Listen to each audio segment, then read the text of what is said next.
Where is everybody? I only see my buddy Will. I don't know, man. Where is everybody? Well, I'm gonna call a scheduling snafu on Kevin Joseph's fault. This week we are not gonna have any guests because I miscommunicated with some people. Not their fault, not my fault. Well, probably a little bit my fault. But we're gonna go. I live in Florida. It's a no-fault state, so we're gonna call it a no fault. The scientists behind Phoebe and Jax Make a Planet can't make it tonight. We're going to talk about that a little bit because it's a cool campaign and I really want to get people's ears on it, but we can't have the actual smart scientists on with us. So we're going to do our best in a little bit. But since it's just you and I, Will, how the heck are you? Doing all right, man. Technically, I've been unemployed for the last 2 days. I start my new job Monday. So you GD slacker. I know. It's like, slacker, get a job. I'm like, I start Monday, right? It's been weird because I spent so long, working at the university, and now I'm not. And so I'm a little nervous. I don't know what I'm going to be doing, but I have a general idea, but I'm sure I'll be wrong about that. So we'll see. But it's been a weird week. Good week, but a weird week. I bet. How did it feel? So you've been not unemployed for 2 days. So Wednesday you walked out, huh? Uh-huh. Yeah. How did that feel? Was it like Jerry Maguire? Did you make a big speech and basically dumbfound everybody except for one secretary who went with you?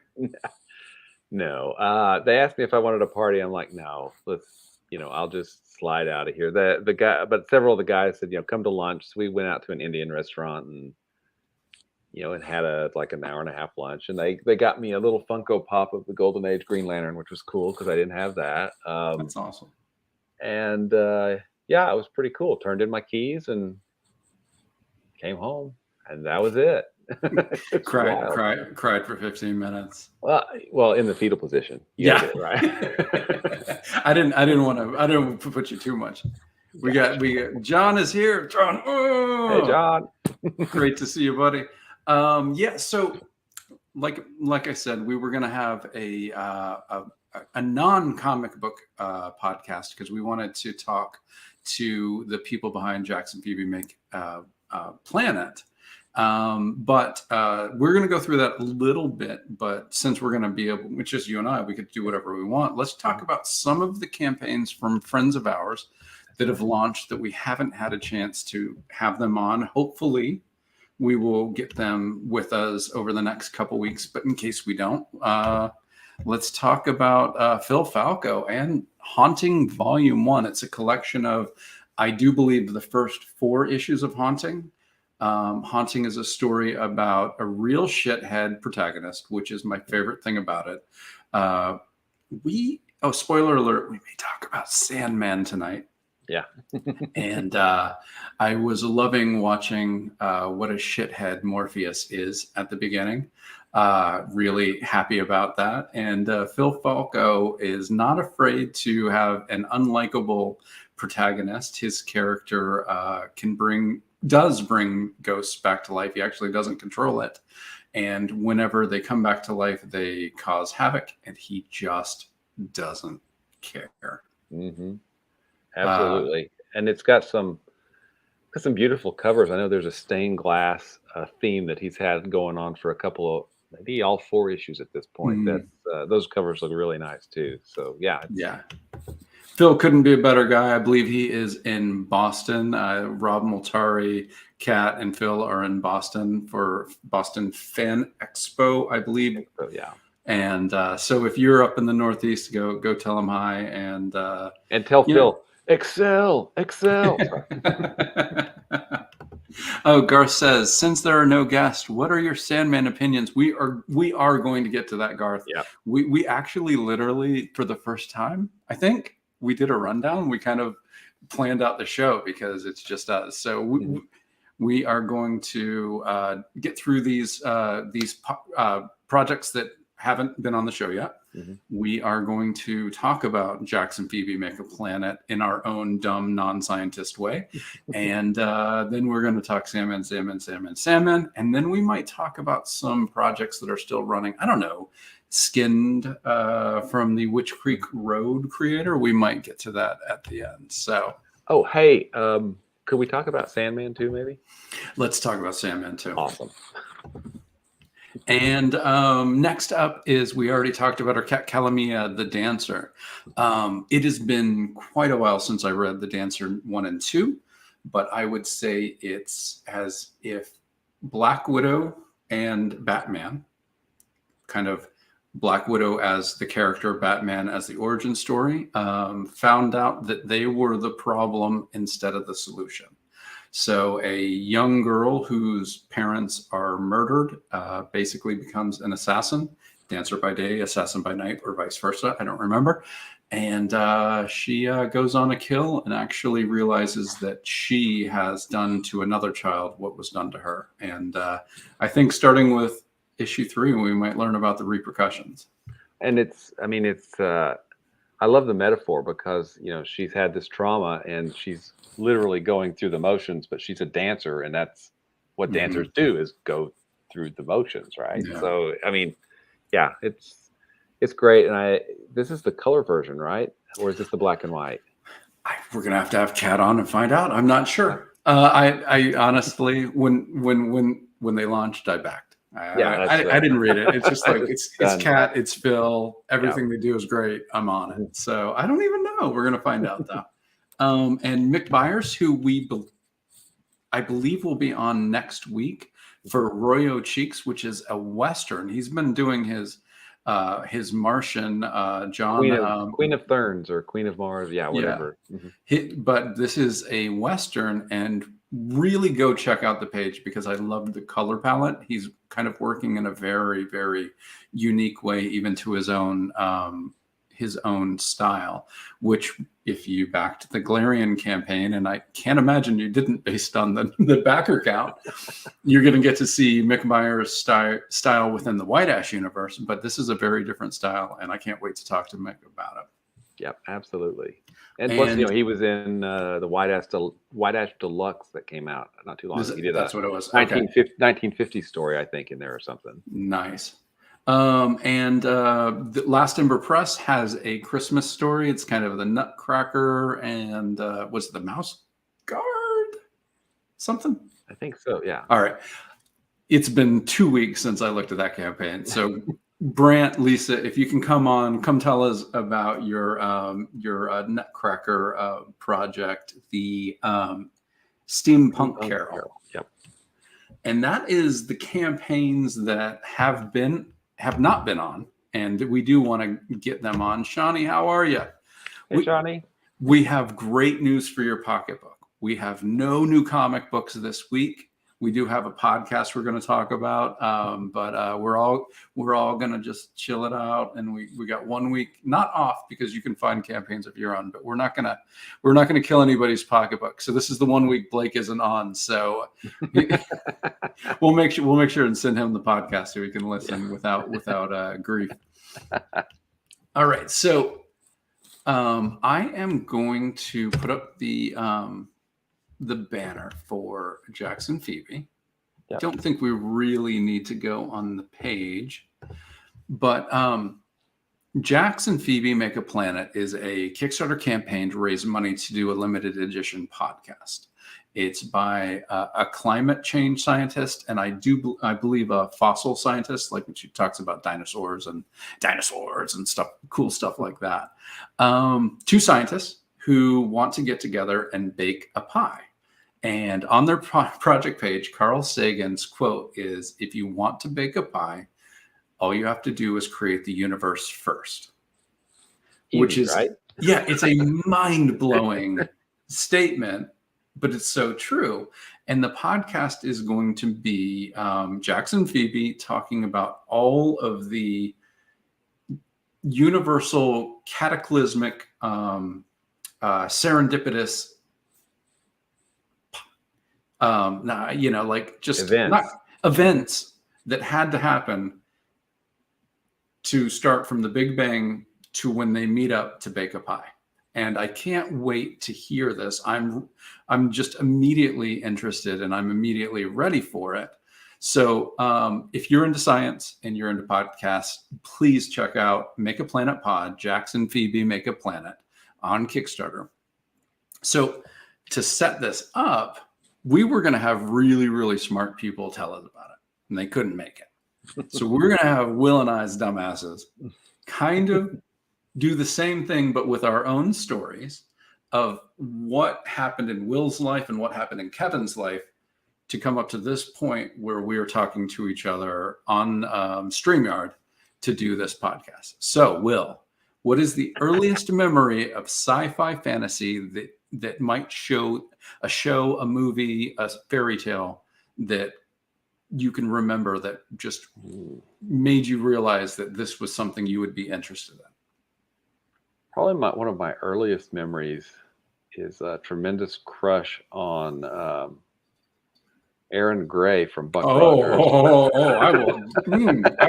I will drink to one of my two first crushes, Aaron Gray or Crystal Gale. I don't know which one happened first, but yes, Aaron Gray taught me that there was something about girls that wasn't bad. I mean, and I have this weird, freaky memory of getting like a Green Lantern comic. Okay. And I must have been 5 or 6 when I got it. And I still remember the cover, how Jordan is falling out of a plane and Green Arrow is getting ready to shoot his ring to, he's lost his ring, so he's going to die, blah, blah, blah. I think I still have it, maybe. I don't know. I hope I do. I need to go check, but I've always been a reader. And that's actually my wife this afternoon was like, we were watching something on TV and she was talking to me, and I tend to focus on things when I focus on them. And the next thing I knew is she's like, hyper focus, often a symptom of HDS. What? Sorry, okay, I'm paying attention. I'm listening now. But that's awesome. Yeah, we're definitely smart asses. Anyway, comics, and then it wasn't long after Star Wars. Soon after that, which is Star Wars didn't impact me as much as Empire. I mean, Empire is really, I feel like it's probably one of the best movies ever made, just because it works on so many levels. It has the surprise, spoilers, sorry, and everything that's going on. The cinematography, the way this color is used. I mean, it's just such an amazing movie. And so I'm lifelong Star Wars fan, and then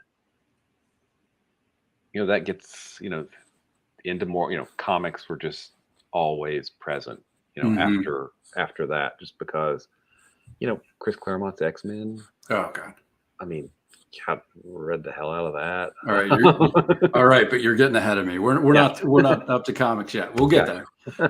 Shawnee says, I also had a crush on Aaron Gray from Buck Rogers, and I'm a girl, so there's that.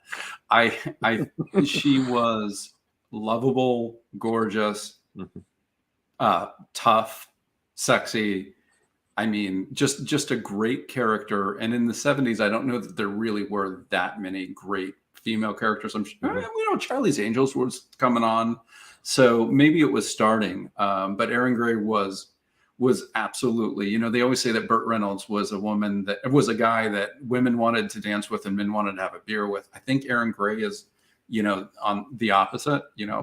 Women can definitely appreciate what was great about Aaron Gray, and men can, and etc. I did meet her at a convention, and I can say that in 2014, the crush was still there.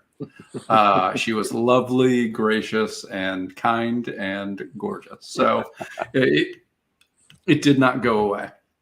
So for mine, started a little bit earlier than Buck Rogers, even though that's where my crush came. Spider-Man on the Electric Company. Oh, my buddy Spider-Man, which this is I think this was, I don't know if this was a Father's Day or just because, but my wife got me these Spider-Man glasses, or not glasses, but whatever they are. So I got Spider-Man, I got Peter, Miles, and I do not have Spider-Gwen anymore because my daughter has absconded with it, and I think that's okay. Yeah, Spider-Man and Electric Company, I was like, oh, this is cool. This is what I want to do. And I think that that leads into the Incredible Hulk with David Banner, not Bruce Banner, and Wonder Woman. So that was kind of my way into comics / fantasy, etc. So the next question is, and I think you've already answered it. This is your Green Lantern, the first proper comic book you can remember picking up. So, like I said, you got ahead of me. So I'm going to answer. For me, I think it was an Archie Double Digest at Publix where I begged my mom for a comic, and I loved it. So that was the stuff that I was able to get. But when it comes to being a lifelong fan, you mentioned him, Chris Claremont, X-Men 194, Nimrod. Oh, I remember that cover by John Romita Jr., man. So my whole life that I thought it was the first appearance of Nimrod, and I read today it wasn't. 191 was. So now I've got to read 191 because but that, Rogue takes Nightcrawler and Colossus's power to defeat Nimrod, who is attacking Cain Marco, the Juggernaut, who actually wasn't doing anything wrong for once. And I was just like, Chris Claremont, I am yours. Just let me bleed for you. So yeah, that was the one that made me a lifelong X-Men and comic book lover. You see, I came into X-Men kind of backwards because I started out as really an Avengers fan. I was getting Avengers, around the 200 area or so. So kind of almost the late Perez stuff. And then Roger Stern came on, and he wrote, Avengers for like 6 years, which were just like super formative years for me. But he was there, month in and month out with, John Buscema and Tom Palmer, doing the art, and so. And then Marvel, of course, with all the crossovers, oh, hey, here's this X-Men. Oh, cool. All right, I'll start reading. Wow, this is good too. Oh, hey, you got to read this now and this and this. Well, probably at that time would be the, what was it? Avengers Annual 11 that was Rogue's first appearance. Oh, yeah. Had Captain Marvel, had the X-Men, had, the Brotherhood of Evil Mutants, like incredible stuff. And I noticed, because I was reading it to my daughter when she was a kid, there's an 8-year-old girl that says, I'm Madeline Pryor. And I was like, what? Whoa. So I checked that out. I go to Chris Claremont at a convention, which whenever I met Chris Claremont, he'd been grumpy. I'm not going to say he's a bad guy. I'm going to say he'd been grumpy. And so that's okay. He's earned it. I asked him, I said, was that always the plan? Or I can't remember exactly what I asked him. He goes, well, I guess you could read and find out. I'm like, there's been a million issues, man. Literally a million issues. I mean, great. Yes, maybe I'll try to catch up. But, I just asked you a question, come on, man. But hey, that's all right. It was probably lunchtime. So the next question.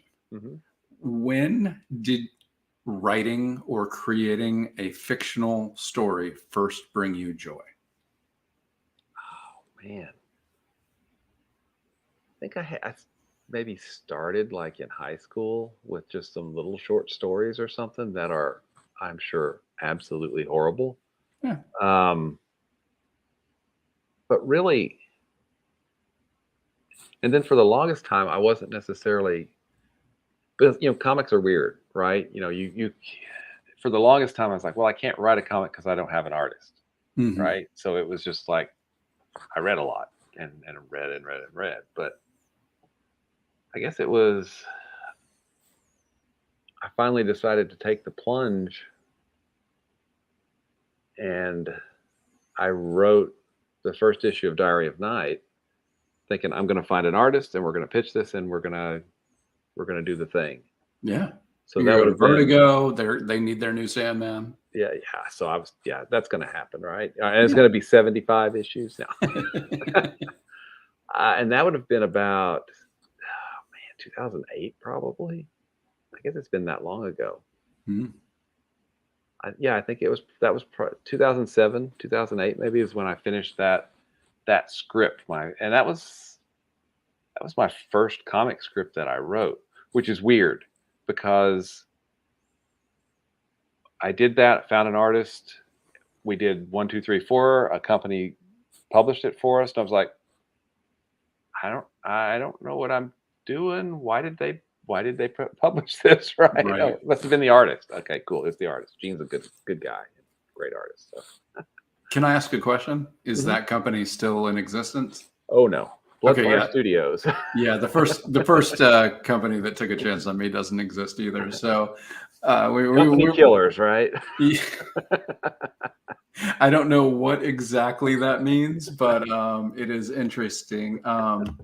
Garth Mathrams wrote, "The best thing to ever happen to me was losing all my high school writing due to a computer crash, thus preventing me from ever being reminded how bad it probably was." Curse my backups. Yeah, you know what? I bet you though, in most of it probably isn't great, but I bet you there's some things in it that you would go, "Oh, okay. I see. I see what I was going for." I would do it differently, but yeah. What I thought was good 2 years ago, I look at it and go, "Why did I do that?" Yeah. So you know what? That just means you've become a better writer and you've worked at your craft if you don't like what you did before. So that's a good thing.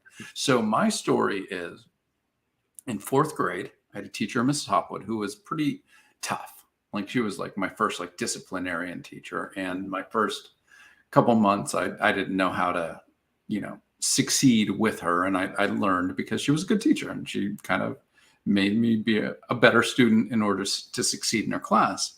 And one of the things she did on, I don't know if it was every Friday or one Friday a month, she would do a writing prompt.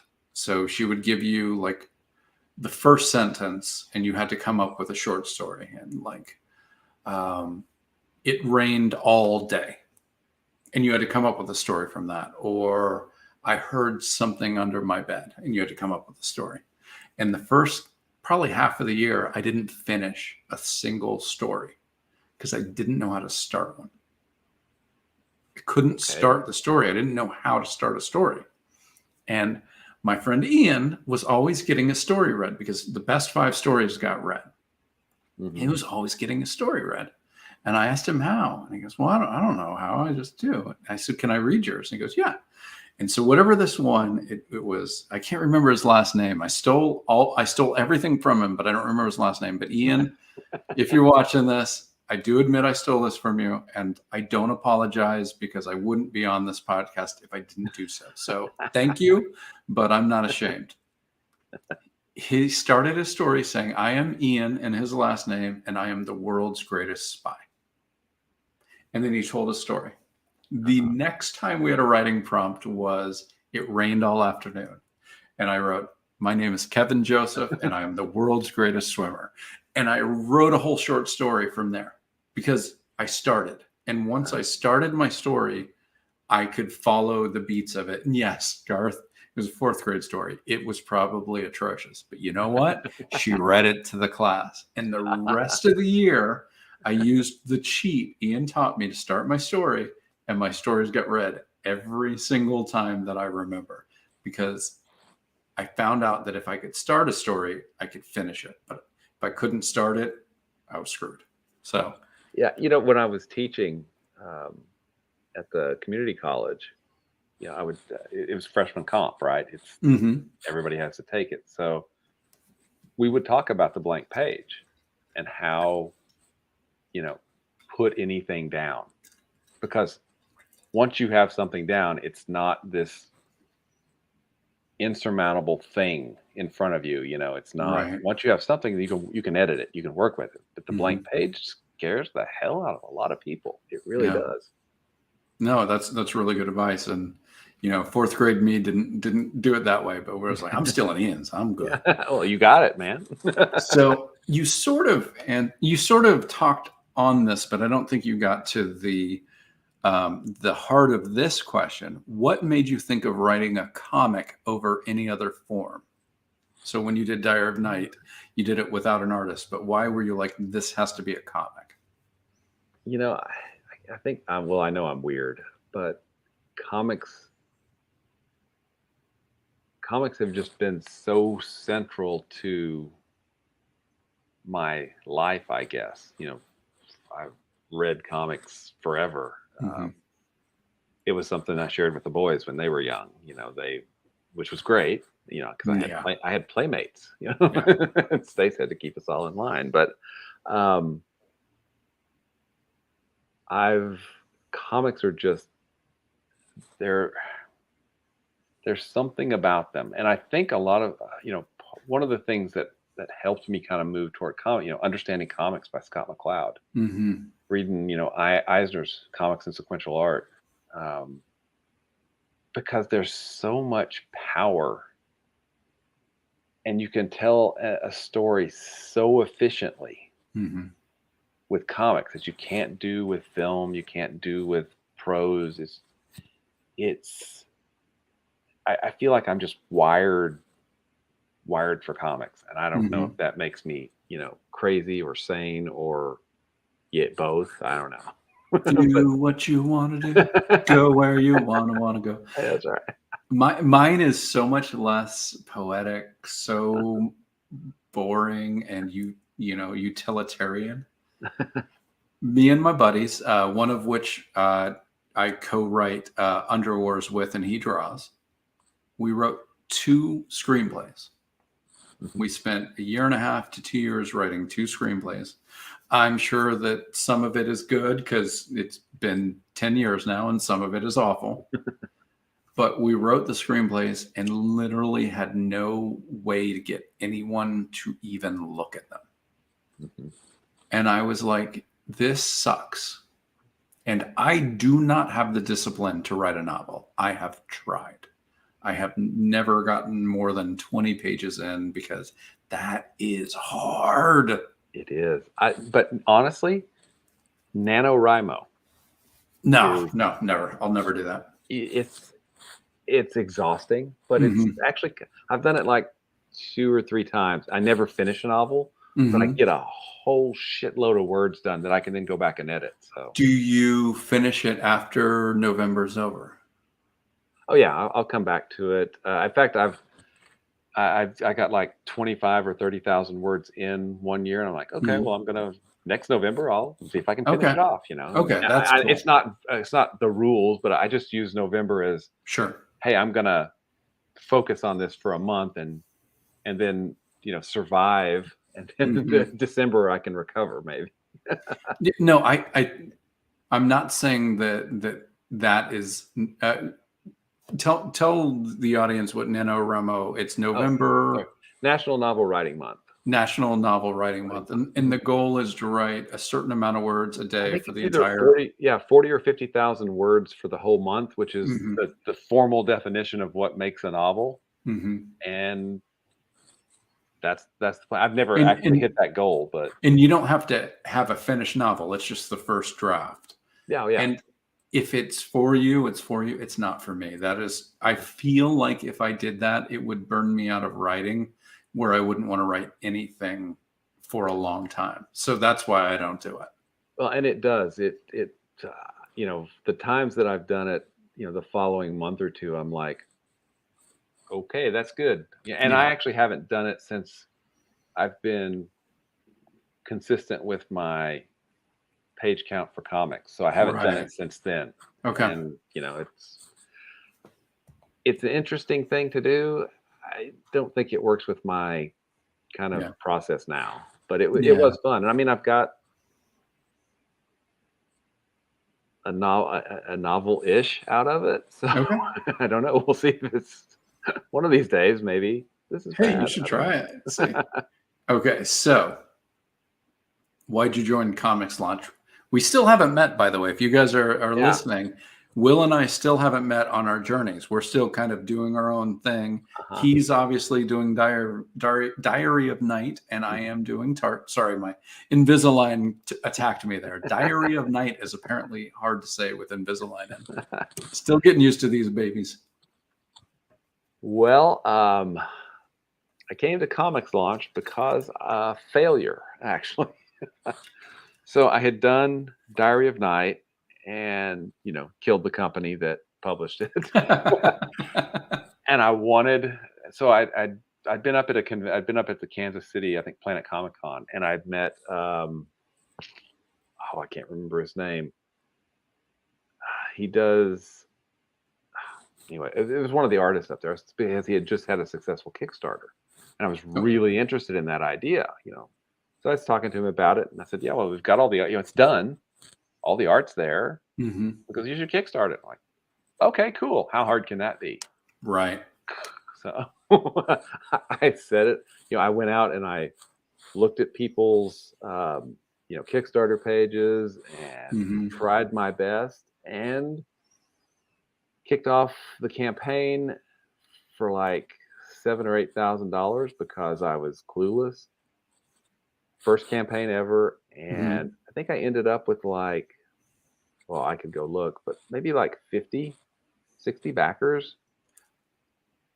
And which isn't, but 50 backers for a first campaign without really doing it in 2014 ish.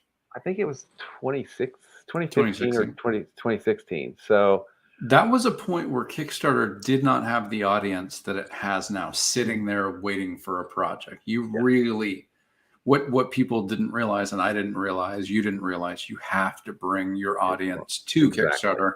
And that is still true, but there is a much bigger audience sitting there waiting to find a new project than there was in 2016. So 50 or 60 backers. Tyler James has said a lot of campaigns get 0 backers. 0. Exactly. And so it was, of course, a real kick in the ego. Yeah, both egos. Kick in the ego. And the ego sag. Exactly. And I was like, okay, look, I realized at that point, what I don't even know what I don't know about crowdfunding or Kickstarter. What can I find out there to help me? And I found the Comics Launch podcast, and then that led me to Comics Launch Pro. And I'm like, he knows things. Right. And he can teach me those things. And if he can teach me even like a tenth of what he knows, I can use Kickstarter to make comics. And it worked out. I mean, because I went through the course, the Comics Launch Pro course, build an audience, build your mailing list, and all these great things. And were you in that first generation of Comics Launch Pro? Yeah, I think I came like maybe a year after that, after Madeline, and I wasn't. Yeah. Okay. And then he started. It was about that time that he started the mastermind. So I was in the inaugural mastermind group, and I think you were too, aren't you? I was in the inaugural, but that's when we meet. So we're gonna back up. We'll back up a little bit from there. Yeah. Okay. So failure led me to Comics Launch.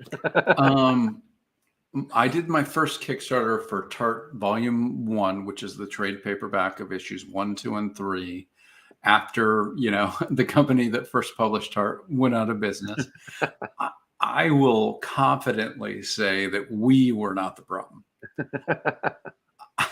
I didn't know what I was doing, and made every mistake in the book. But I try not to make the same mistake twice. I like to say I like to make new and more interesting mistakes. Exactly. And this group that we were with was like, no, the mistake we made last week, we need to make it again and again and again.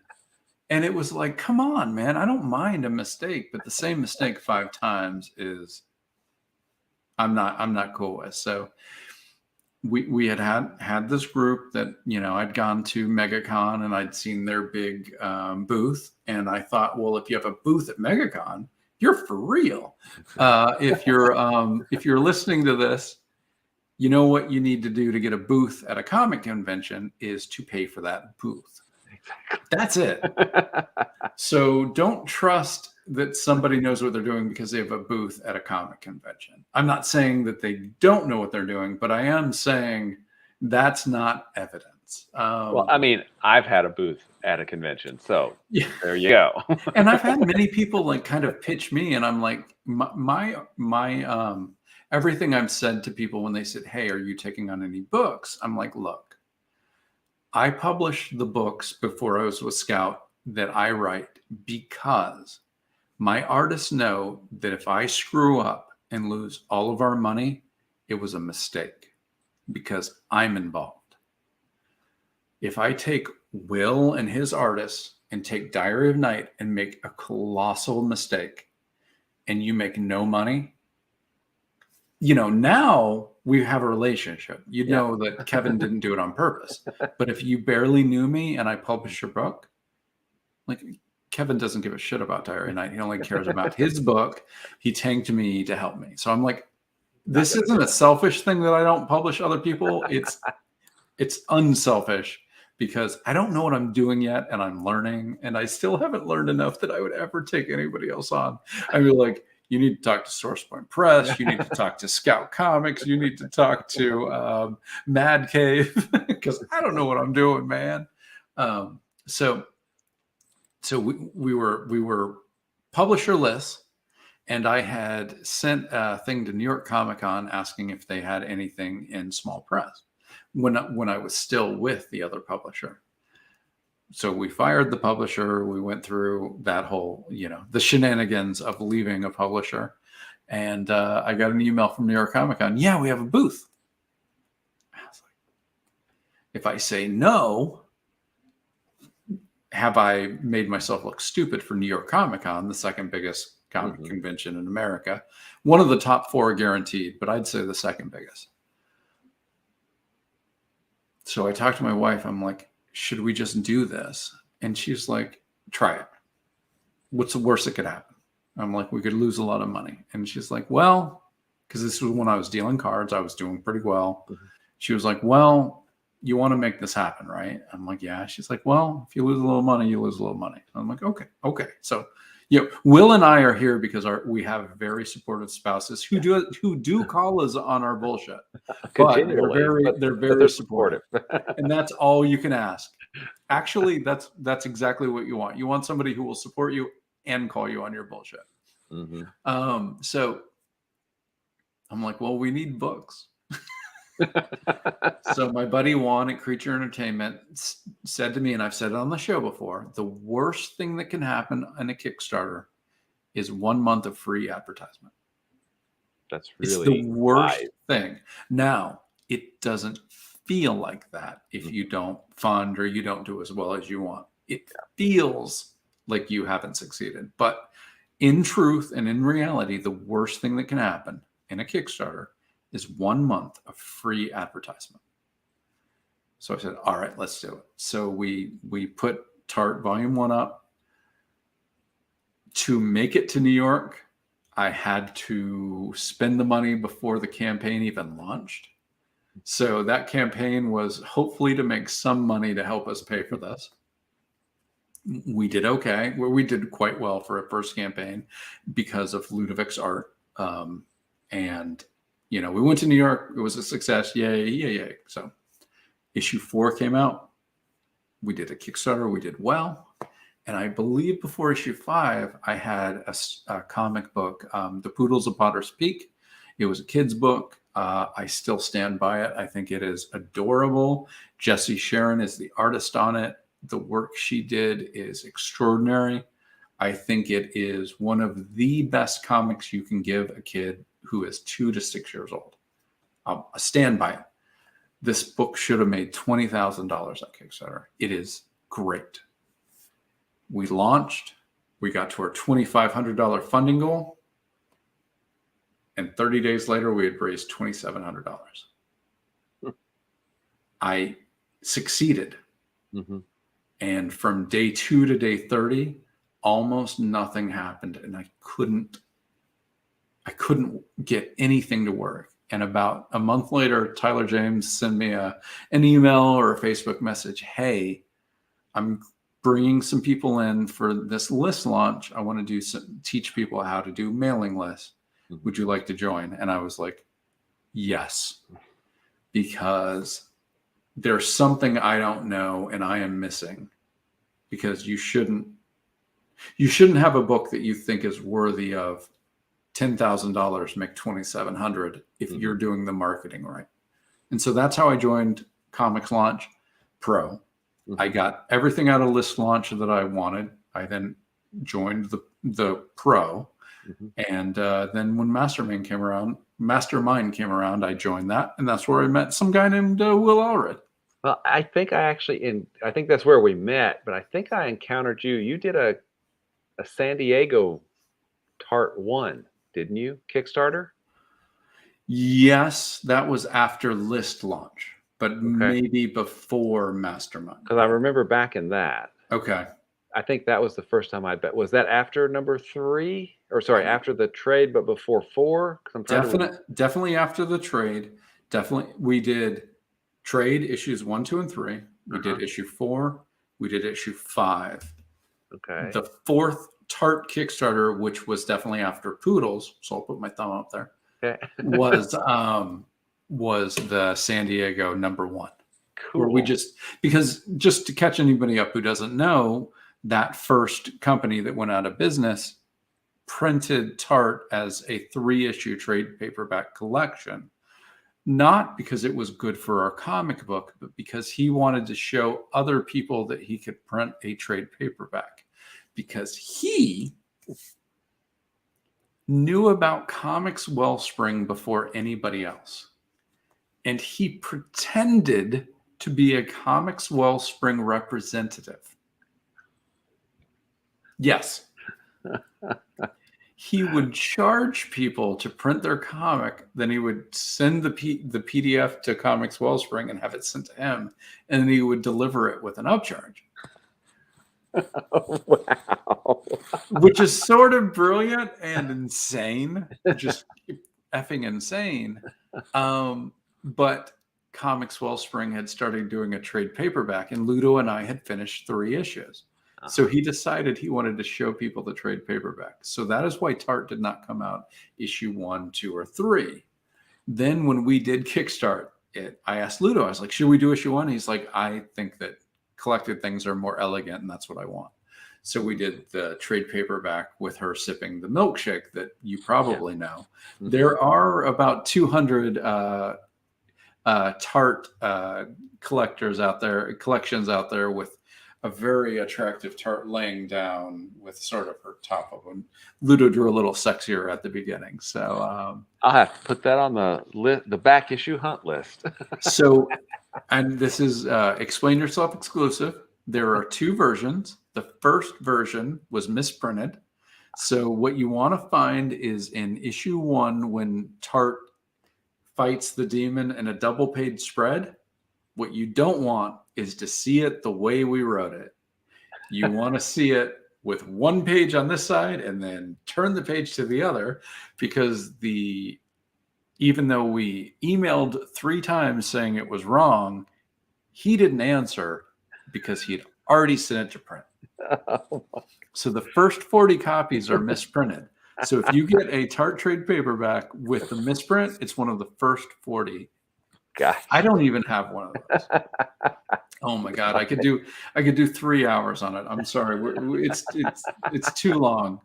But like I said, like I learned that lesson. Now I really look at the pages when we get them from the printer. I don't just assume it's right. But he was just like, we're good. Yeah, Garth says it's something to watch for. Absolutely, man. There were only 40 of these. He was going to sell them at the first convention I did down in Miami SuperCon. And I think I got like 32 pre-orders, which I was disappointed in at the time, but now I'm like, that's not bad. Yeah. So we got 32 pre-orders and he printed 40 trade paperbacks and brought all 40 to SuperCon. So I had sold 20 of them for the week when I found out that he didn't have the ones to supply the people who had bought it.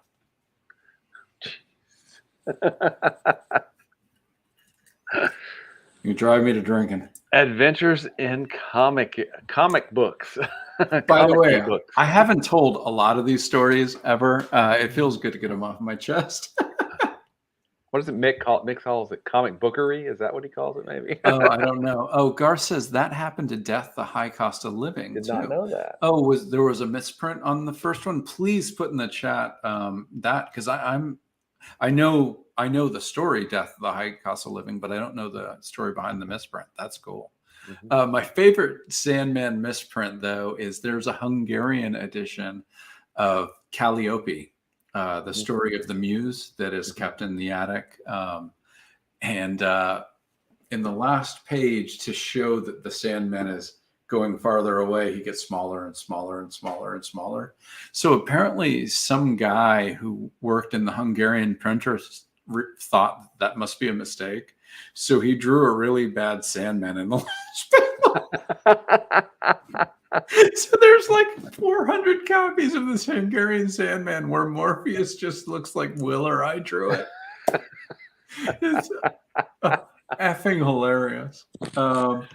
So Garth says in issue 3 they had a misprint and DC replaced it at no cost for all orders. That's cool, but you wanna have the misprint if you can have it. That's great. Yeah. So that gets us. So yeah, the Poodles of Potter's Peak, I just felt like it wasn't good enough. So I went into Comics Launch Pro, and then I went into Mastermind, and that's when I met you, Clay, Ryan, John, like, you know, the people who have buoyed me in the last 8 years now, 5 to 8 years. Yeah, and that's where I met Brant, who, you know, letters, and then through him, Kat and Phil. Right. And, you know, kind of and then ultimately Charlie, you know, we'll get to that, you know, eventually. Nah, we talked enough about that guy, and his campaign's close. It's fine. Yeah, that's true. Hi, we didn't meet him in Comics Arc Pro. That didn't get us to this podcast. No. Well, maybe it did. I mean, yeah, Charlie's pretty great. So Garth says that something where the double page spread wasn't displayed as a double page spread. That makes sense. It's sort of an easy mistake to make. It's also a really easy mistake to catch if somebody is paying attention. Yep. You know, so you just got to pay attention. But, you know, mistakes are made. Nobody's perfect. I misspelled my editor's name on one thing, and Carl Moline, the biggest name on Tart season 1 at Scout, wasn't put in any of the credits, even though he's the only one anybody has ever heard of. So yeah, we made some, but I'm not making the same mistake. Cassandra's name is spelled right every time now, and Carl is on every time now. I'll do something new, dumber, but new. Okay, so did I have any more questions? Okay, so basically those weird, you know, our 2 life stories got us to Comics Launch Mastermind, where we met, came friends. This pandemic happened. I was struggling, and me too. Somebody in the group, it wasn't my idea. I can't remember who said it, but said, let's just do a little Zoom meeting of like 5 or 6 of us and just talk it out. It was, and it wasn't really, hey, let's talk comics as much as, hey, let's just know that we're all struggling. We're all trying our best. And I really recommend that anybody, if you're trying this, get 5 to 10, and that's it, because you're not trying to build a huge army. You're just trying to build a core group of people that you can trust to tell you the truth, tell you that your idea sucks, tell you your idea is good, and also tell you, yeah, you failed. You're still great. You're still a good person. You're still working hard. Okay, I see the merit in it. You just have to do this, that, or the other thing. And or you haven't failed if you learned something from it. Yeah, you know? It's sort of the mastermind concept. So, you know, find a couple 5 to 10 buddies who are kind of doing the same thing you're doing and put them together. And so about 6 months of that, we met once a month and just kind of Just shot off. the Yeah. shit. Just, Mhm. yeah. Sometimes we didn't talk anything other than what we were talking about. Sometimes we talked about comics. I can't write. I can't do this or Sometimes it was, whatever. what's the latest COVID stupidity? You know, Yeah. I mean, it was Which interesting. we could go on and on because that's still here. 'Cause, yeah, we live in the South. Yeah. Yeah. I live in Florida with a guy who keeps talking about freedom to die. Yeah. Anyway, but then I had a Tart Kickstarter right at the time you were finishing a crossover division Kickstarter. Yeah, I think it was crossover division #1. Yeah, and I was like, I want to do a broadcast on Friday night, and it was the last week you were live. I think you had like till the next Wednesday or something. And you were one of the group, and you were like, I'm gonna come back next Friday. I was like, okay. So you were there, and we had another group of Kickstarter people, and then I had like one more week in Tart, maybe 2, and you're like, I'm gonna come back next week. I'm like, all right, great. Yeah. And my campaign closed, and I just kind of messaged you. I'm like, hey man, I had fun. You have fun? Yeah.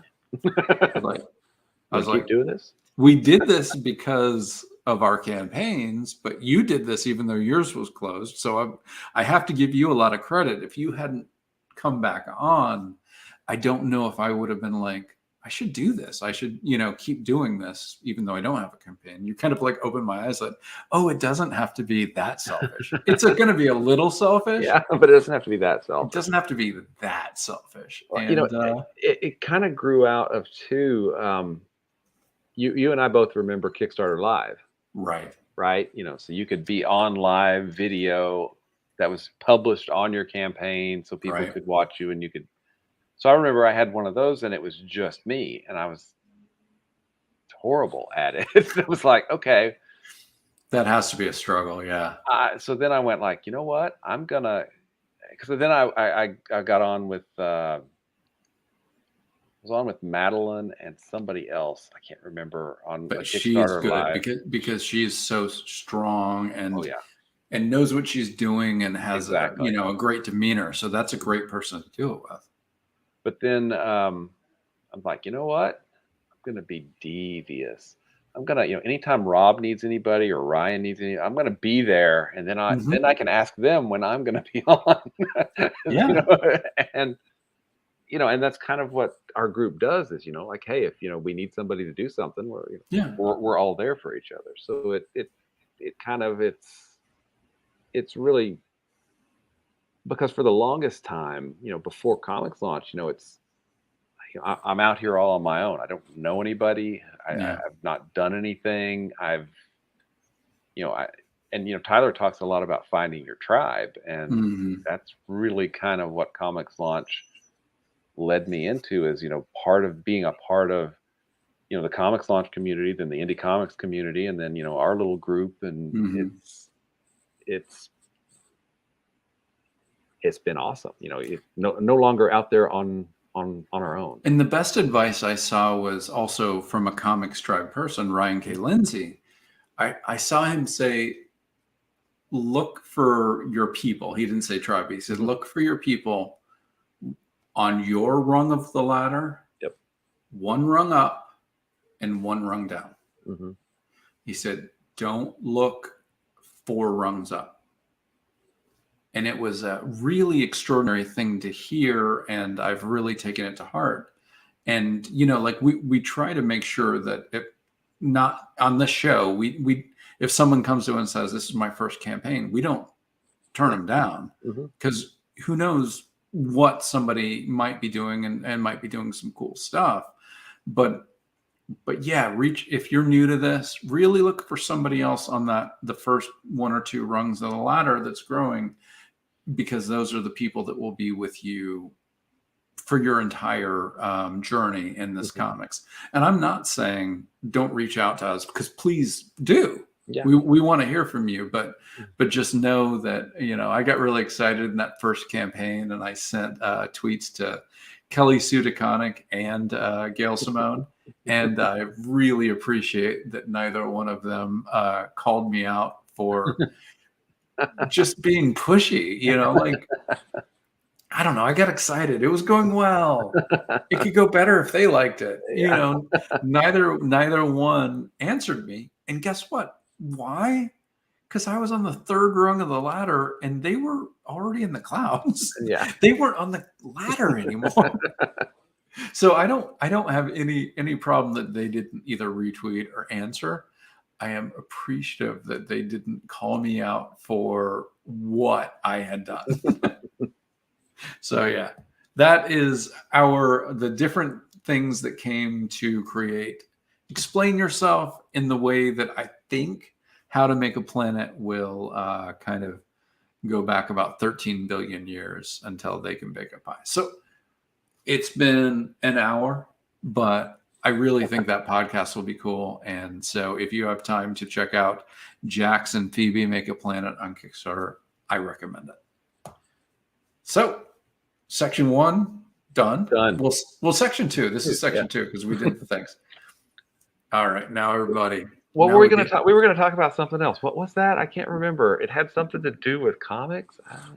So, spoiler alert: Sandman. Now, I'm going to try to talk about it without like huge spoilers. Mm-hmm. But if you haven't seen it, you don't have Netflix, and you haven't read the first 2 trade paperbacks of Sandman, we'll try to be careful. Mm-hmm. I think it was incredible. I would agree, and I know we were chatting about this offline earlier in the week. I think I had seen a few of the episodes, and you hadn't finished the first one at the time. But yeah, what has always struck me about Sandman the comic, and I came into it monthly, like right around Season of Mist, so around 2021, I think is when I started getting it monthly. But those first 7 issues are always weird. Yes. They're not. I mean, I understand what he was doing, mm-hmm. and I understand what it wasn't by accident. It was meant to be what it was meant to be. But right. Sandman didn't really become the Sandman that we all know and love until really number 8. That's when it feels like Sandman, right? Right. So Neil Gaiman, in my mind, I've always thought, started out to write a DC Universe horror comic. Mm-hmm. And at some point started to just create a brand new mythology. Yep. I love the brand new mythology. Mm-hmm. There's enough clever stuff in the horror that mm-hmm. I kept reading. I liked it. I didn't dislike it. I liked it. But the mythology and it stops being horror. It starts being fantasy. And it starts being mythology is the magic to me. Mm-hmm. I feel like Neil re-looked at everything he had done in those first issues mm-hmm. and didn't change anything yet, created something that is more true to the final product exactly than his comics actually were. This feels like Sandman from beginning to end. Yes. Like the Sandman that we know. And it is so true to the comics. It is it is the most true to a comic adaptation I have ever seen. Maybe Sin City. Mm-hmm. Maybe equal to Sin City. Sin City feels very true to Sin City. Yeah. Mm-hmm. But other than that, I wouldn't put anything else that I've seen that is so true to. And Neil is an executive producer. He's really put it in. So after watching season 1, I know my answer. Mm-hmm. If someone has never seen or read Sandman, would you say read the comic first, watch the show first? What would you think? That is a really good question because I'm always with read it, right? Mm-hmm. I'm always with read it. but there is a cohesion to the show that you don't quite get, I think, in the issues of the comic. Because they're doing some condensing and they're really making sure that the through line themes are all there. And they brought a couple things forward from later issues into this. Basically, season 1 of Sandman is the first 2 trade paperbacks. It's basically Preludes and Nocturnes and The Doll's House. So if you're new to this and you loved this and you want to read it, what you've read basically is Preludes and Nocturnes and The Doll's House. But there are a few things I think that were pulled forward and into it. So Garth says, it is so good. Corinthian was my highlight, but everyone was amazing. If the Corinthian doesn't get an Emmy nomination, I'm rioting. But okay, so here I'm a liberal hippie. Look at the hair. A lot of people were mad about some of the gender bending in the casting. If you are coming to this with an open heart and we're worried about the casting, tell me one actor who wasn't perfect. I think it was so well done. It was just so well done. And I'll say that Lucien was written slightly different than I read Lucien in the comic. Lucien in the comic's a male, Lucien is a female presenting actor. And I would say that Lucien was less serious than Lucien. In my mind, as I remember, and I could be wrong, but what they asked the actor to do in the show, she was perfect. Death, perfect. Desire, perfect. The Corinthian has much more to do in this than he did in the comic. That man who was evil and wore goggles in Logan is amazing. I mean, name me an actor who wasn't perfectly cast now that you've seen it. No, I mean, I loved Fiddler's Green. Yes. I mean, that was just... And no part of me would have ever read an Englishman as that because he looks like Teddy Roosevelt. Yeah, exactly. But Stephen Fry was wonderful. I mean, I would say if you have never read Sandman, and this goes crazy, I agree with you. I would watch the first season. If you like it or love it, you have 2 choices. You can go back and read it from Preludes and Nocturnes and The Dollhouse, or you could just start with the 3rd trade paperback, which is is it Season of Mist? Or no, it's I feel like Seasons of Mist is 4, right? It's Dream Country. It has 4 stories in it. It has Facade, Calliope, Dream of a Thousand Cats, and A Midsummer Night's Dream. Okay. All right. Now that you said that, watch the first season, read Dream Country, do whatever the hell you want. Because if you don't love it after you've read Dream of a Thousand Cats, hey, I don't know what to tell you.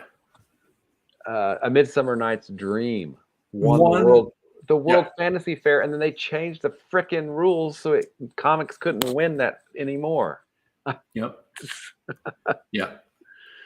It's the world's best fantasy story is not my favorite story in that collection. I know it's not really mine either. Might be my 3rd. Calliope is hard to read, but it's so good. Blew my mind. But Dream of a Thousand Cats might be my favorite comic book I've ever read in my entire life. See, I really liked Facade, which brings me to something I think that's kind of cool, in that all of the DC Comics superhero universe stuff have been pretty much excised. And we got a Joanna Constantine, so or Constantine, yeah. Which I guess is actually the way it's pronounced. Yeah. Oops. We're Americans, right? Yeah. By the way, Shawnee says, "How rude." I'm gonna have to admit, Shawnee, I'm not sure what we said or what was said that was rude, but you're right. So if you in the comments, if you could tell us what you're commenting on, I'll catch up. But I really liked when they would let me teach the comics and graphic novels class at the junior college. I didn't want to teach Preludes and Nocturnes because it wasn't Sandman, right? Okay. And then A Doll's House is great. Don't get me wrong, but it was, so I taught Dream Country, 4 kind of one-shot stories that were really good. Oh, the changing of the rules. Oh, gotcha. Okay. Yeah. So I really like, and it might be because death is in it, but the facade story with Element Girl. She's just isolated. She's lonely. She wants to die. Yeah. And it's just such a, with the masks, the mask motif and everything that's going on in it. I mean, all 4 of those stories are just, I mean, they are career-making stories for any other writer, and yet they're just 4 one-offs that he threw out there. Yeah, he's so fucking good. Yeah. I mean, yeah. Midsummer Night's Dream one is the one that gets mentioned. Sandman 50 with Babylon gets mentioned. Dream of a Thousand Cats, of course. But I even remember, it's not even Sandman proper. You remember the Sandman special? It had a glow-in-the-dark cover because this was the 90s. Which one was this? It was the story of Orpheus. Oh, yes. You know the story behind that, right? No. So he wanted to bring Orpheus into the mythology. And he's like, yeah, I'm going to do a story about Orpheus, but I can't tell his origin because everybody knows that. And he said that to 20 people, and 19 of them said, what are you talking about? So he had to do a really beat by beat retelling of Orpheus's story because he thought everybody knew it. And maybe I had read it in my Greek mythology class, but I didn't remember it.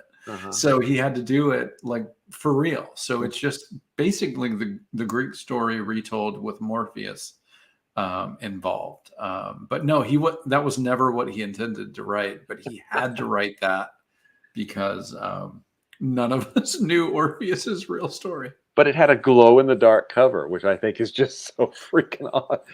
So not even Sandman was immune to the 90s. No, and it shouldn't be. So here's my Neil Gaiman story. So when I was reading comics in middle school, I'd get previews, and there was what was the book he did with Dave McKean before they got big? Violent Cases?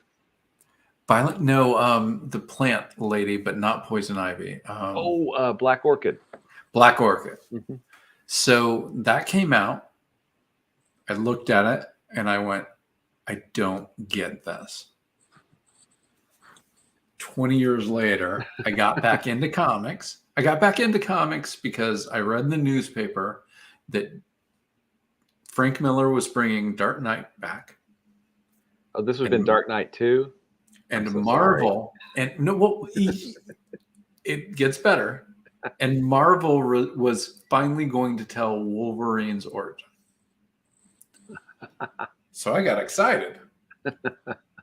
Maybe I should get back, read some comics because I Dark Knight 2, it's Frank Miller, of course.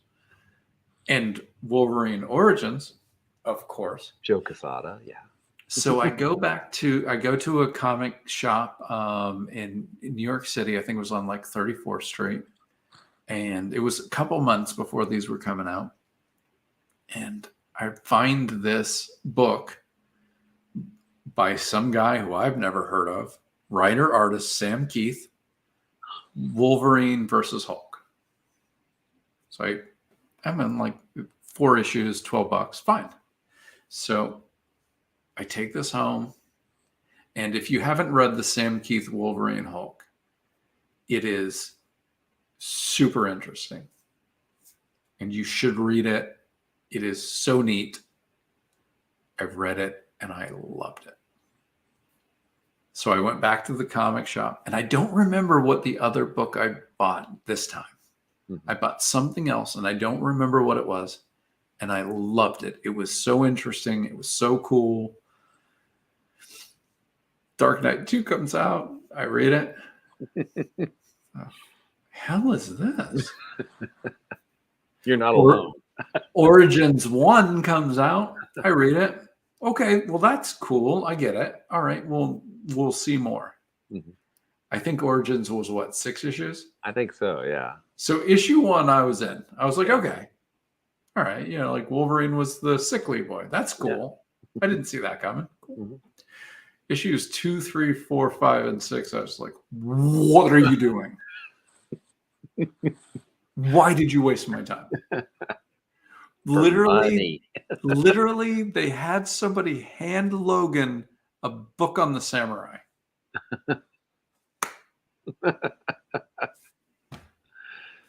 So the 2 comics that brought me back to comics, I'm going to say I did not like. But if it weren't for them, I wouldn't have read Wolverine vs. Hulk. Loved it. Mm-hmm. God, I wish I could remember what the second was. And eventually, I finally figured out, because I was always afraid of Sandman because I didn't know where to start, because I didn't realize that there were Roman numerals on the trade paperbacks. The first one says 1. Yeah. The second one says 1-1. It's 11, man. Then 1-1. And then there's 1 and a V. That means 4. And then V, 5. Like, I didn't get classy. It's classy, man. So then eventually I read it, and I fell in love. And at the same time, I had read a thing on fantasy with a short story that I loved about an old woman who went to the resale shop and bought the Last Crusade. Oh, the Holy Grail. And bought the Holy Grail. And I was in love with this book. There was a dude's name on it, Neil Gaiman. Mm-hmm. I had just recently bought a book for one of my writing gods.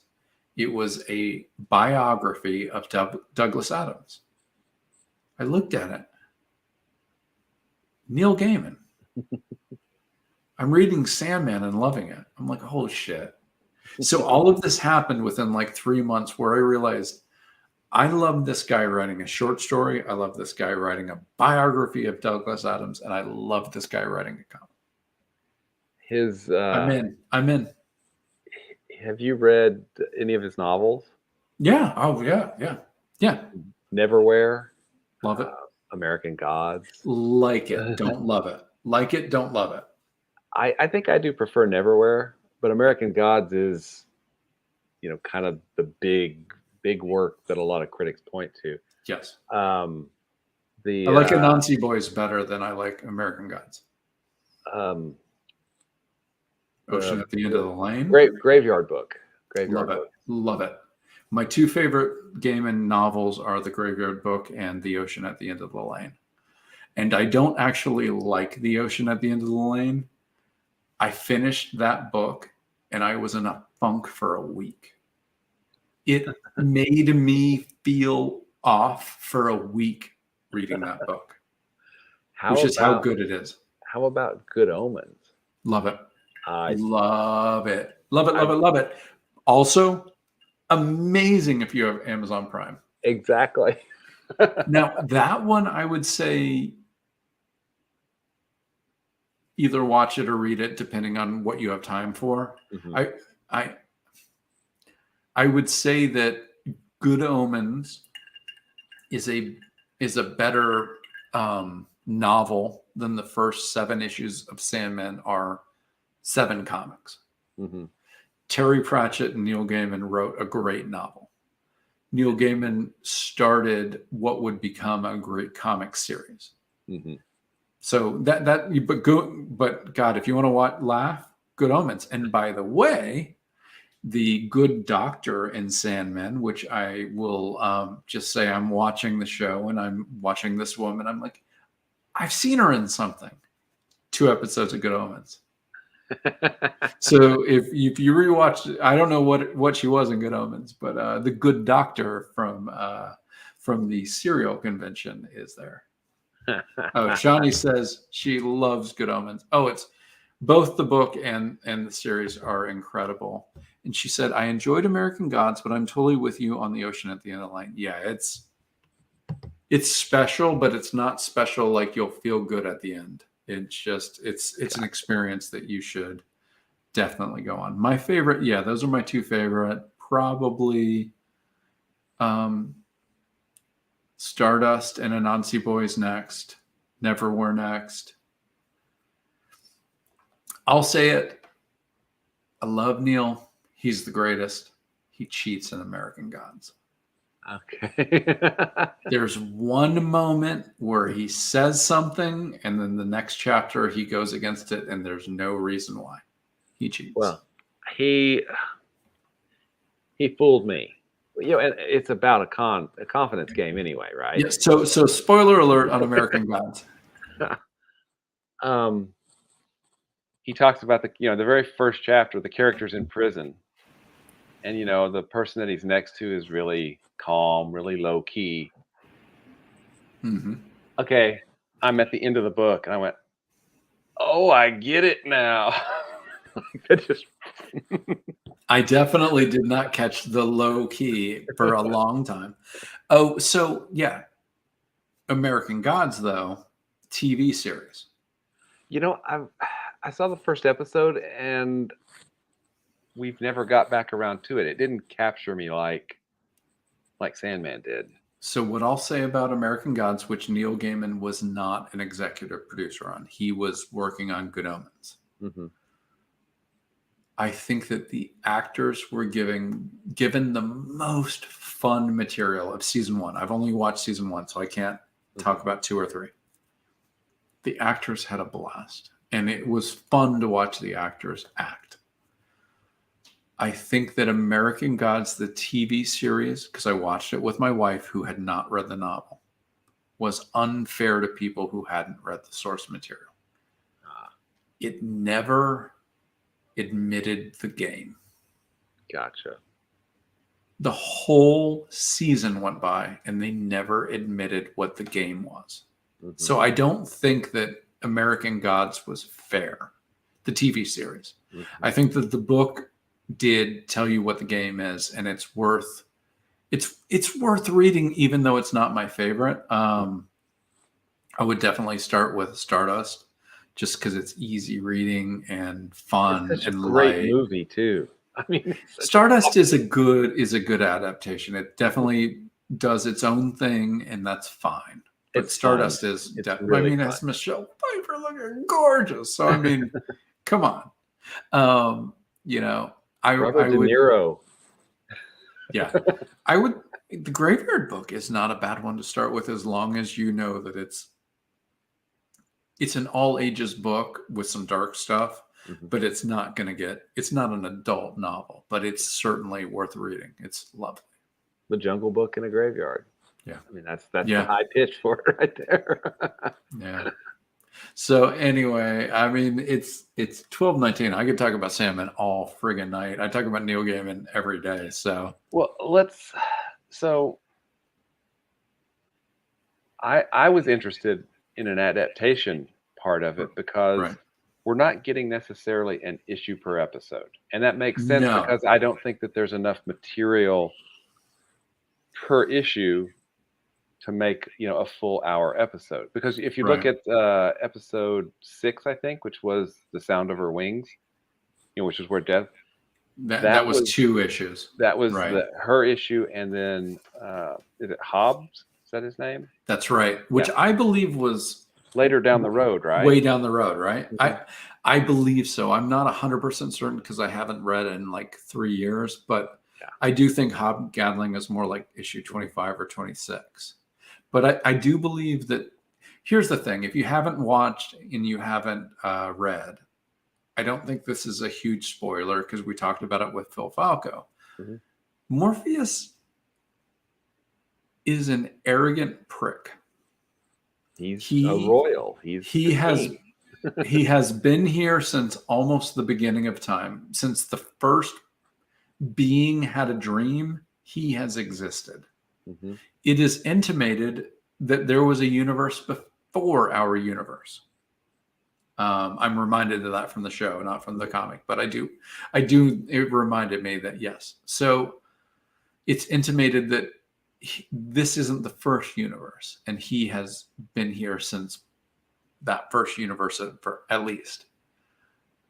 He thinks he knows better, and he probably, for the most part, does, but he's got some stuff to learn. He's an arrogant prick. Mm-hmm. And I think that is certainly part of his character, but I think they softened him a little for the TV show. He started out more of a jerk in the comics. He's still a jerk. Yeah. But he's a lovable, likable jerk. Well, I think we especially saw that with Hob, right? Because he was very arrogant with, you think I need, you're a freaking, mm-hmm. mortal, whatever. I think we saw it with Hob, and I think we saw it with Lucien. Mm-hmm. Yes. Which is the real through line of Sandman is his sorry, spoilers here, is his changing as much as he can possibly change. And when he can't change anymore. So Neil Gaiman has said the theme of Sandman, again, spoilers, is the King of Dreams realizes he must change or die, and he makes his choice. Mm-hmm. And it's, we stripped out all that DC stuff. I mean, we got to see, the Sandman, the Kirby Sandman. Yeah, but they gave it to Jed as opposed to Hector, which I thought was an interesting choice. Well, and they also stripped out, it was Brute and Glom, so they gave Galt, which then they this new demon, this new nightmare, that was created, she change, everything changes. The Corinthian, couldn't, or didn't want to change, didn't want to, or whatever. Yeah, I mean, and it's, I really feel,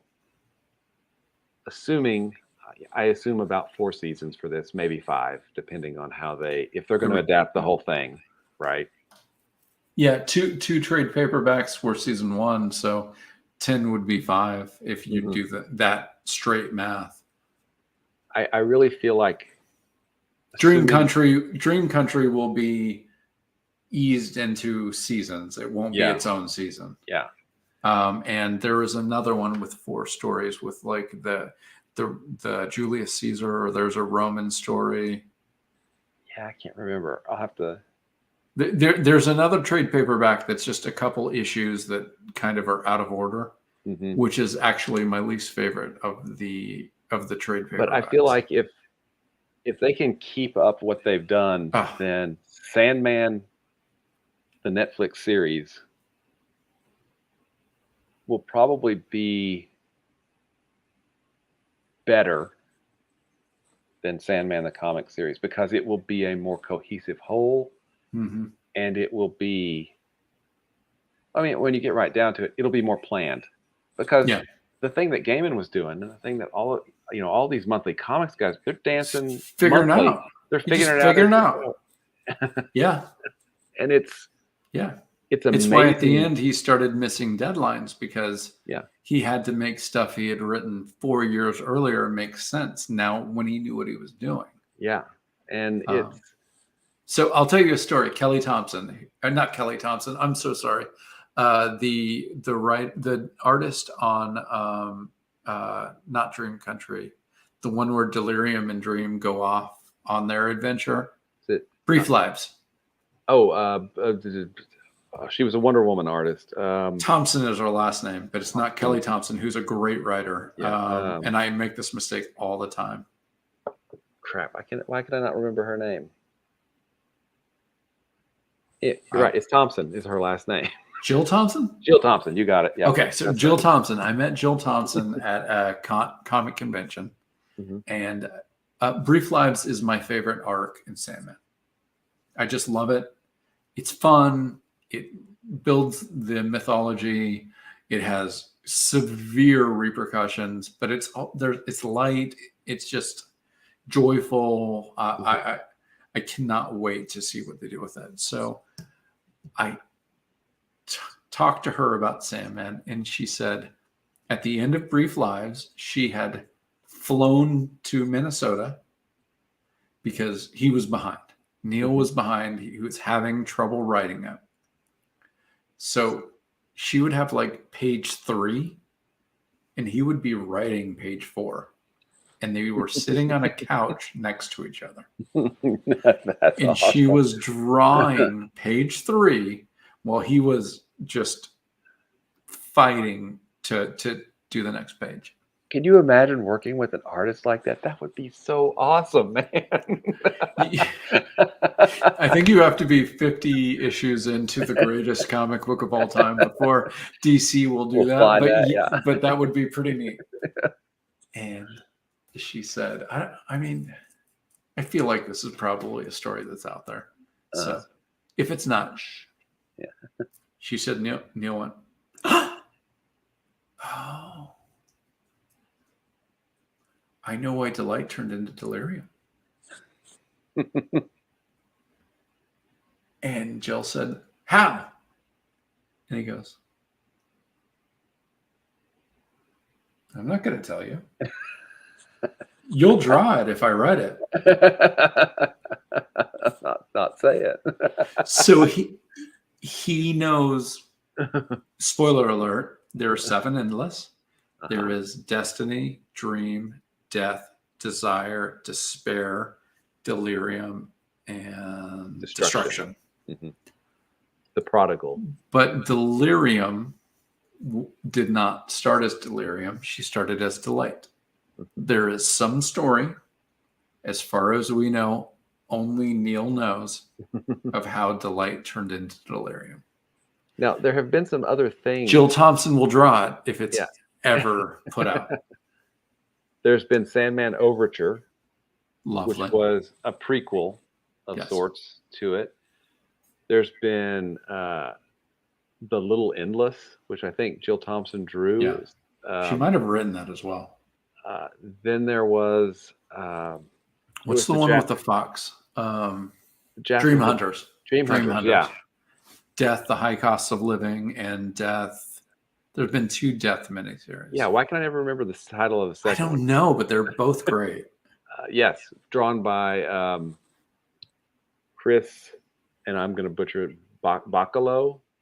Bocello? Bocello, probably Bocello. I've read it, Bocello. I don't know if that's right. Death, The High Cost of Living, Death, You're in the Ground. Yeah, but the art on it's great, and the story is great. Yeah. Do you think? Actually, we probably need to get out of here. But do you think there's the same? By the way, Garth says he's got to run. Hey, we appreciate you hanging with us. Thanks, it's been fun, buddy. Thank you. Do you think they will throw in the death into Sandman, or do you think they'll adapt death, the death stuff, maybe on their own? I think they'll roll it in because I don't remember Mad Hetty being extraordinarily important to Sandman, but she's extraordinarily important to Death, The High Cost of Living. Yep. So it was my guess that it will be part of the Sandman series, but I don't know. Mm-hmm. I mean, that makes sense. It will give them more content that they can. But it could easily be a Netflix movie instead. Mm-hmm. Yeah.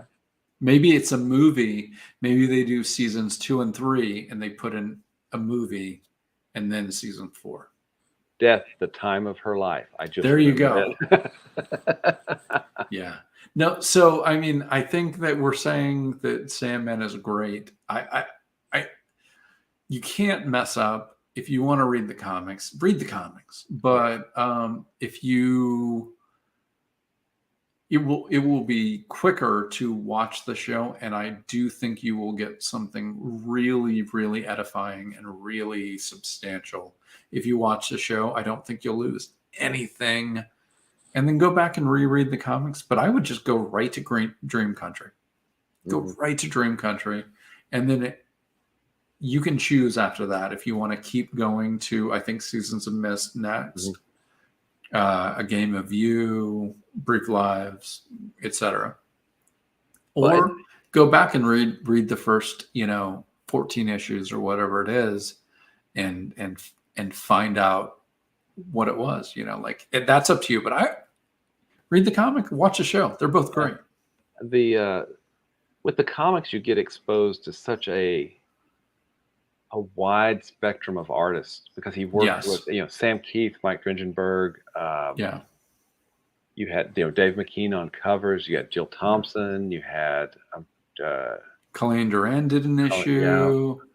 P. Craig Russell. I don't know who did the kindly ones, but he was extraordinarily. Mark Badger, I think. Was it Mark Badger? Okay.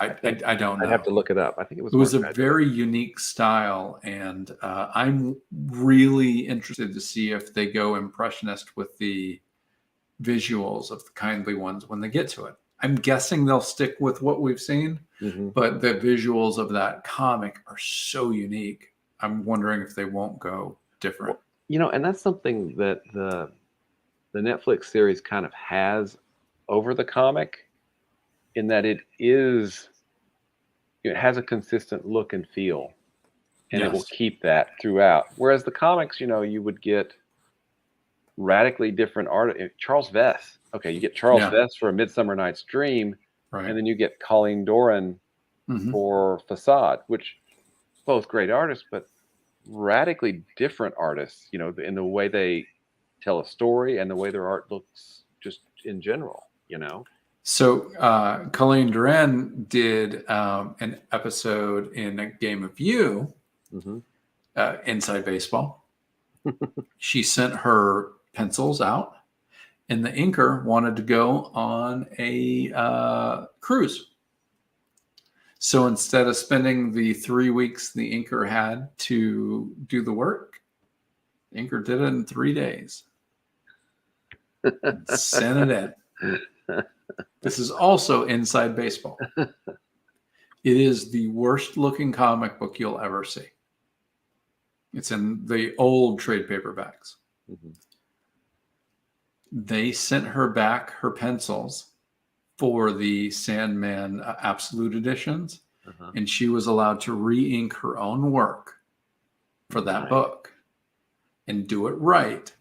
And she got all the money for penciling and inking. So she told me straight to my face, yeah, he screwed me, but I made more money. So I thank him for it.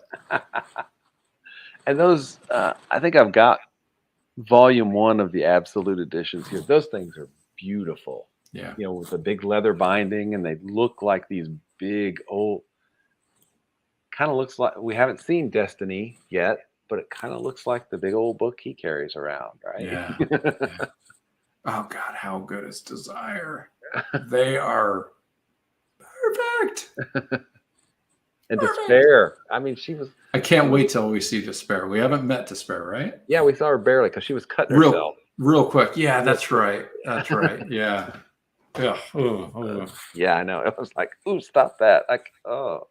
All right. So we could gush about it all night, but you get it. Watch it. Watch it. Read it. Sandman is the greatest. I would not be writing comics if Neil Gaiman had not taught me what was allowed in comics. It starts with Alan Moore. V for Vendetta. And getting to see their scripts, because he has a script. Yeah. He has some scripts out there that are, and Alan Moore has scripts out there. Kurt Busiek. I mean, a lot of guys have, not just guys, a lot of writers have their scripts out there. And it was so helpful to see, like, oh, that's how you indicate a sound effect, or, or here's here's 50 pages by Alan Moore. Here's 50 page of Alan Moore for page 1. Panel 1. But I don't know. That's the way I see it. You do it any way you want. Yeah, I mean it's so helpful just to be able to see those scripts, and I mean it's awesome. So hey, we should talk about we stand on the shoulders of giants, and exactly. we may not even reach their ears, but that's okay. Mm-hmm. So let's talk about some of the campaigns that we've had on. That's right. Before we get out of here, but also throw a shout out: David Byrne, Charlie Stickney, JD Oliva. We had a bunch of campaigns closed this week, and fabulous. Like, it's been extraordinary time for Kickstarter. So really happy for all of our buddies. Caleb with Unicorn Vampire Hunter. Yeah. Oh, that closed? Yeah. All right. Awesome. Hocus Hocus closed. Great. Everybody did awesome. It's going great. We have, where are we at? Oh, I Knew the Wind Was Cold. It's a country western horror collection, not an anthology. He was very specific to say, because anthologies are hard to put together and collections are apparently not. And these are 4 horror stories, some with a little humor, based on country western songs. Really cool and interesting campaign. And I think that has 3 days left as of August Friday 16th. Night. Mm-hmm. So then we've got looks like Skies of Fire, the collected edition. They're doing okay. They could use a couple other backers, but Skies of Fire is absolutely wonderful. 1,500 maybe. 1,500 backers? I don't know. Let me see. No, 2,200. 2,200. They are 4 backers from 2,300. So, but the campaign is totally worth it. Zeppelin, beautiful steampunk, gorgeous, epic artwork. Really cool. One of our favorites, I got to find it in here, but Sacrimony actually has even fewer days left than Skies of Fire. Mata Sorcier is doing a reprint of issue 1. She's a sellout, but I say that with honor. She has sold out all of her first editions of Sacrimony 1. You can get the new edition, the reprint, the variant cover with issues 2, 3, and 4, and I recommend it. It's just a cool, unique fantasy. It's fantasy, but it's not fantasy like you're usually dealing with. Exactly. And she's an honorary co-host because she's been on. she's been on a lot, and honestly, we love having her. She can come on whenever the heck she wants. Some guy who was in the chat and has had to go to sleep. Witch Creek Road, Skinned 1 through 3. This is a story of 2 sisters who survive a serial killer that is skinned, the Skinned Man. And they kind of start to lose it after the fact, both in different ways. So psychological horror and with immensely creepy artwork. And Garth is just a great dude. I don't know how somebody that nice can come up with these terrible, terrible things, but that's okay. We are not what we write. So I don't think Garth is bad. I think that's it for those on the show. I do have a couple other ones that I'm backing. Ooh, one quick one, because I snuck one on you. You couldn't hang out on Monday, but Home Free. Home Free is a story of two women after a revolution in the United States, kind of a Civil War type of situation. I don't know where they came up with that, but they have to get from Portland to Mexico. So it is an escaped crime noir action adventure story about 2 ladies trying to get from Portland, Oregon to Mexico. They need to get out of the United States for their own safety. And we had the writer artist team on Monday for a little short midweek podcast, and it is certainly a cool campaign. Cool. So what do you have? Well, I am backing Hot and Messy, The Art of Amanda Connor. Oh, gorgeous. Which is just an awesome looking book. And Amanda Connor is an awesome artist. So I don't think they need our help, but you know, it's definitely worth backing. It's Mm-hmm. certainly, I mean, all the Paper Films books that her and Jimmy put together are Yeah. beautiful. Yeah. No, they do great things. And of the pros that work in Kickstarter, they do it the right way. Mhm. They make the place better for being here, and absolutely. And then our buddy Frank, The Last Homicide. Oh, has he launched? Yep, I think it launched yesterday or the day before. Nice. The Back Last that baby. Homicide #2, so you can get 1 or 2, and that's, you know, honestly, Frank Martin he's a machine. Mm-hmm. He keeps putting out stories, and it's great because he's you know, he'll come back to these two-parters. He does a lot of one-shots too, and works with lots of different artists. I Mm. know we had the Pipe Creepers, which was Yeah. we had him on when we were doing that, and yeah, he's one of those guys that, you know, hey, he launched. Okay, I'm backing. So there you go. I'm going to back once I've checked to see if I backed the first one. I made the mistake of doing oh, I need to catch up on that, and then I get Oh, I it. backed the first one anyway, so I got a Oh, phone. that was $5 I didn't need to spend. Yeah, But hey, there's worse problems to have, right? exactly. All right. Well, Will, I absolutely adored this. Mhm. I had a lot of fun, and I hope everybody listened and joined in the chat did too. So, good Yeah. night, everybody. Good night, everyone. Thanks for hanging out.